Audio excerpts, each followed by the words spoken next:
ក្នុងរយៈពេល20ឆ្នាំទីក្រុងភ្នំពេញបានផ្លាស់ប្ដូរមុខមាត់គួរជាទីកត់សម្គាល់ផ្លូវថ្នល់ស្ពានអគារមជ្ឈមណ្ឌលកំសាន្តនិងលំនៅឋានបានរីកដុះដាលដោយផ្សិត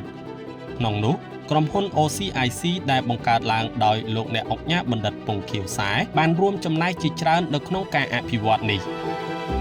នៅឆ្នាំ1991លោកអ្នកអង្គការបានចាប់ផ្ដើមលើវិស័យហិរញ្ញវត្ថុដោយបានបង្កើតធនាគារកាណាឌីយ៉ាដែលនេះបានជួយកសាងវិស័យហិរញ្ញវត្ថុឡើងវិញនៅក្នុងប្រទេសកម្ពុជា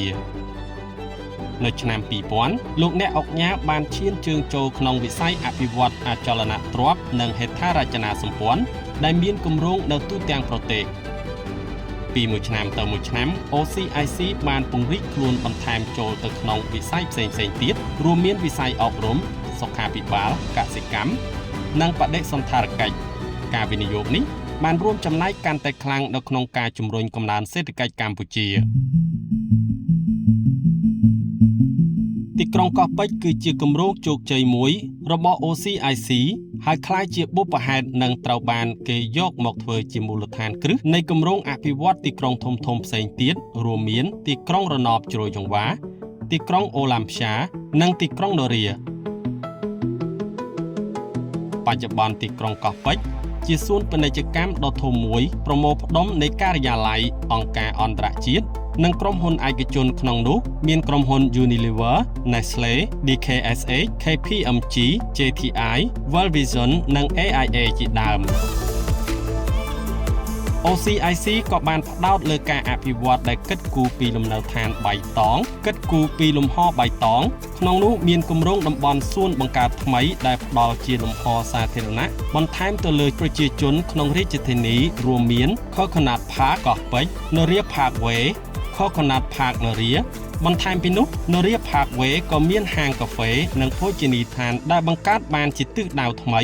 ទាក់ទាញមនុស្សប្រមាណ 10,000 នាក់រៀងរាល់សប្តាហ៍មកលំហែកម្សាន្តអារម្មណ៍និងផ្សារភ្ជាប់ជាមួយនឹងធម្មជាតិក្នុងទីក្រុងការអភិវឌ្ឍទីក្រុងរបស់ OCIC គឺសម្រាប់គ្រប់គ្នាជាឧទាហរណ៍មានទាំងគម្រោងលំនៅឋានបែបប្រណិតនិងគម្រោងដែលមានតម្លៃសមរម្យដូចជាគៀនស្វាយ Plaza និងបរិយសង្ឃឹមថ្មីការអភិវឌ្ឍនេះបានបំពេញតម្រូវការលំនៅឋានដែលស្របទៅនឹងកំណើនប្រជាជននិងការពង្រីកទីក្រុងតាំងពីដើមទសវត្សរ៍ឆ្នាំ2000លំនៅឋានចំនួនជាង 10,000 នៅក្នុងគម្រោងផ្សេងៗរបស់ OCIC ត្រូវបានសាងសង់រួចរាល់និងប្រគល់ឲ្យទៅម្ចាស់ផ្ទះគ្រប់គ្នាបើក្រឡេកមើលវិស័យគមនាគមន៍វិញ OCIC បានអភិវឌ្ឍគម្រោងសំខាន់ជាច្រើននៅទីក្រុងភ្នំពេញបើគិតទៅគឺប្រមាណ 80% គឺហេដ្ឋារចនាសម្ព័ន្ធស្ពាននិងផ្លូវក្នុងនោះមានគម្រោងសាងសង់ស្ពានអាកាសចំនួន 9 និងស្ពានធំចំនួន 3 មានស្ពានព្រះមុនីវង្សថ្មីស្ពានកោះនរា